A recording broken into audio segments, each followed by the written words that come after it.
Pimcap Partai Kebangkitan Nusantara se-Sumatera Selatan akhirnya menerima SK dari Pimda PKN Sumsel.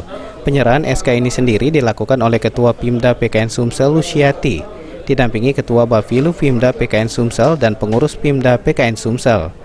Dengan penyerahan SK ini, Pimcap PKN se-Sumsel diminta oleh Ketua Pimda PKN Sumsel agar langsung bekerja, mensosialisasikan PKN di daerahnya masing-masing guna menghadapi pemilu 2024 mendatang.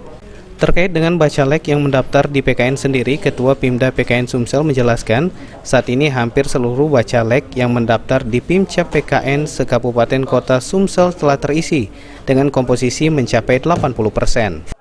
Masyarakat melalui Partai Kebangkitan Nusantara, maka tadi sudah disampaikan hampir semua caleg-caleg kabupaten kota dan provinsi itu untuk PKN sudah 80%.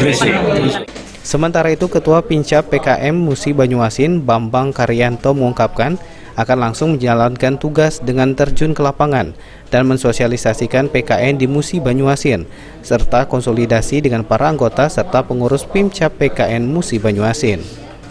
Untuk saat ini adalah konsolidasi sosialisasi PKN dengan masyarakat dan pemasangan baliho di kecamatan seluruh Kabupaten Musi Banyuasin sampai ke desa-desa.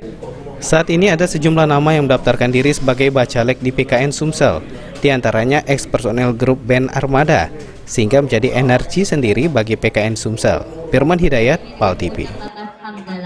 Pada hari ini meminta maaf apabila terdapat kata-kata yang salah.